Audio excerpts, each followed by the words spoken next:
Hey guys, Why Joe Black Mage here. Today, Konami released the Abyss Rising product page, and I just wanted to go over it with you guys. I just wanted to discuss what I think about the product page.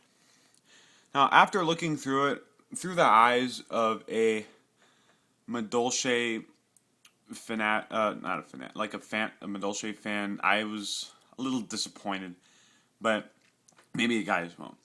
So first, we see that Konami is advertising the Mermail monsters, and what we can see here is, and I love looking at product pages because it basically confirms rarities for you.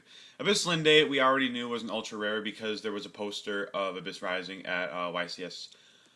Long, fuck, I don't know, Providence. There we go.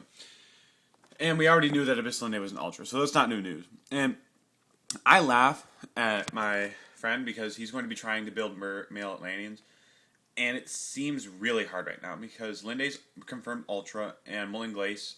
They released an article on it, and based on the appearance of the card, is basically confirmed as a secret rare. Abyss Glinde is a rare, and Abyss Hilde is a common or super. But neither of those cards are played in Mermail Atlanteans. They're not seen from a competitive standpoint, so they're not really that important. And they discuss the Mermen, which are Abyss Sturge and Abyss Spike, both of which are, I believe, rares. So it shouldn't be that hard to obtain those cards. So Dylan gets a break there. Then we have the Mermail Abyss Megalo, which has which I'm pretty sure is a secret, based on how the picture of the card looks. And so right off the bat, if you're a Merlantian duelist, you're going to be looking after two different secret rares, which are Mullen Glacia and Abyss Megalo. And my friend runs one Mullen, which is all I really need, and then two Abyss Megalo. So it's going to be kind of hard because I predict that Mullen Glace is going to be a $50, $60 card, and Abyss Megalo is going to be 25 to 30. So, and then Abyss Sphere is an Ultra. And I know that card's played in the Merlantian theme. My friend Dylan uses two. So another Ultra. Abyss Squall is not played, but it looks like it's going to be a common. Oh, yes. Dyson Sphere is an Ultra. We probably could have predicted that. Lemuria, the Forgotten City, either a common or super. And then we have a Mermail TCG exclusive, Mermail Abyssmander. And 100 attack, 2000 defense, level 4. It looks like a rare. Once per turn, well, no. Not once per turn. You can banish this card from your graveyard and pump all your Mermail monsters by either 1 or 2 levels on the field. So, I mean, I don't see it being played in the theme, but if you want to play around a build that can bring out, like, Bouncer and shit, I mean, I guess that's cool. It can easily be sent to the graveyard from several effects, but I'd rather resolve other things like, Atlanteans, for example. And here it talks about how Mermails and Atlanteans can combine their strategies, which we already knew. And then they advertise the prophecy cards. So first we have, I don't remember what this was called at first, but right now it's called Spellbook of Eternity. We know this is a spellbook that adds a banished spellbook to your hand. It looks like a secret. Spellbook of Fate, as we already knew on the poster, it's an Ultra. And then we have another TCG exclusive. It's called Spellbook Library of the Heliosphere. You can see the top 2 cards of your deck, and any spellbooks on the top 2 cards of your deck you can add to your hand. So I don't really see any of these being, maybe like people will tech one Eternity, but Fate and Heliosphere will not be played. It's okay that these two have no playability, but the fact that the TCG exclusive isn't going to be played is just a waste of a slot. Heliosphere looks like a rare, I guess. Yes, there's the spell. The Grand Spellbook Tower is probably going to be a rare. I don't see it being a secret, unless Konami's nuts. Spellbook Star Hall. This looks like the lettering says that it's a secret. It's basically a continuous spell card that says every time you activate a spellbook card, it pumps up your spellbook.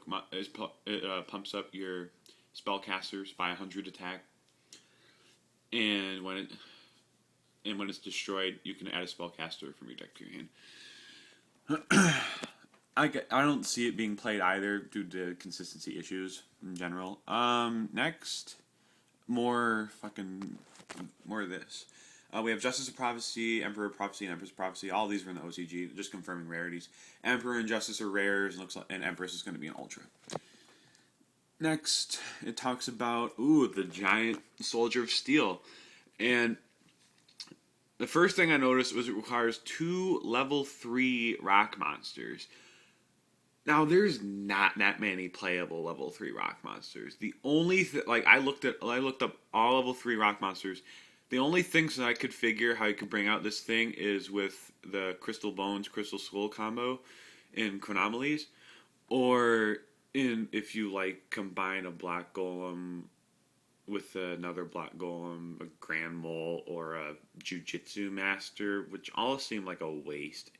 And 1300 attack, 2000 defense, can't be affected by other monster effects, so I guess that's kind of cool.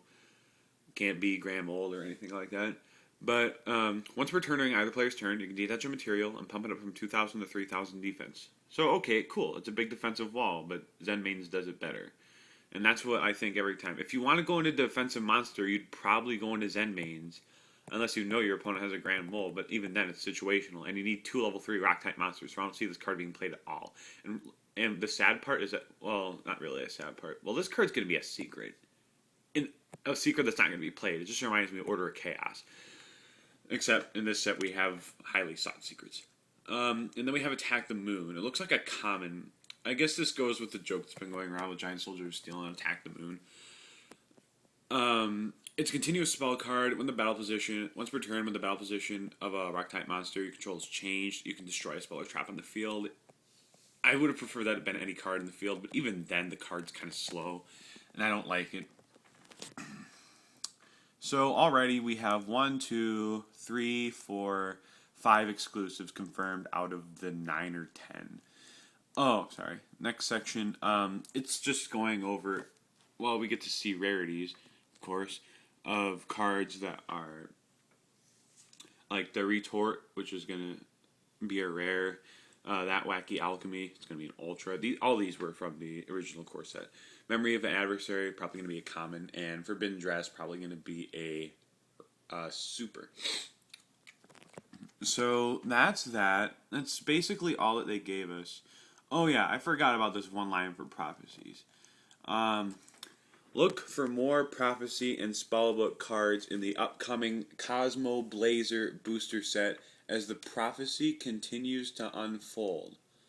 Now, this kind of pissed me off a little bit because prophecies are a theme, in my opinion, that don't need any more support. You have I believe that prophecies already, with the addition of the field spell, can be a competitive deck. I mean, even the Return of the Duelist build gave my fucking wind-up deck headaches. My friend played it. His name's Dalen. His channel's King of Duels if you want to look him up. He played Prophecies, and it's so annoying because you can just go Spellbook of Secrets, grab Spellbook of Wisdom, summon Temperance, Special Priestess, and then you have a Protected Priestess which can pop card in the field. It's very annoying.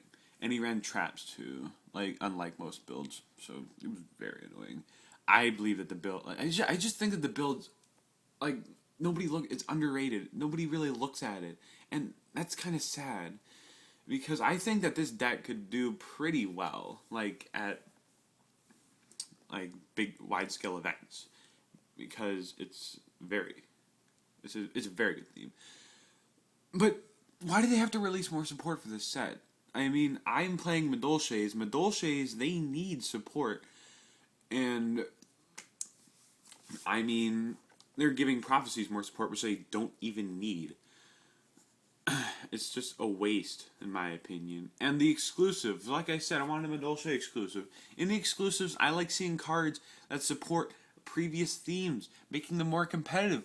What did we get instead? We got a crappy Mermail card, a crappy spellbook, another crappy spellbook, a crappy unplayable piece of shit Xyz monster, and an even worse spell card. Why? That's over half of the exclusives. Just completely wasted because nobody's going to use those cards. They could have been used to rise other archetypes up into a competitive spectrum. I'm I'm just really frustrated because of that. And I was looking at the slots in Cosmo Blazer. This is what's confirmed. And because I've been looking at this because I've been praying for Madolches to get more support in this set. Because really, they deserve to get support from a span of 3 sets. Here you have one empty slot right here. It's probably going to be a garbage card, in my opinion. It's not going to be a Flaming Star. It's going to be either a garbage card or some generic crap card. So basically what we have is 3 general areas left. So one of these 3, probably one of the ones that have 2, is going to... Well, maybe one of the ones that have... Maybe this one. I'm guessing this one is going to be a Prophecy. Is going to be for Prophecy monsters. Madolches may still have hope, because one of these 2 slots could be Madolches, and then the other one could be generic monsters. So maybe we'll get support. And then, of course, there's a bunch of room for spellbook spell cards, so, you know. So, yeah, that's my thought. I thought it was very mediocre. Rarity bumps, making Merlantians very, very, very hard to obtain. It's probably going to be a very expensive deck. And, again, on top of the fact that the TCG exclusives are absolute shit. Pardon my French. So, I mean, I'll keep posting videos. Just, you know, if you like this video, subscribe. Post a comment. I like reading them. You know, like the video. Tell people about it. All that good stuff. Sorry for the poor quality. I don't have a microphone to use with my computer, or else I'd totally use a screen recording system. But yeah, that's my thoughts on what I've collected from the Set from the Abyss Rising product page. I think that they could have done a better job. But anyways, thank you for watching.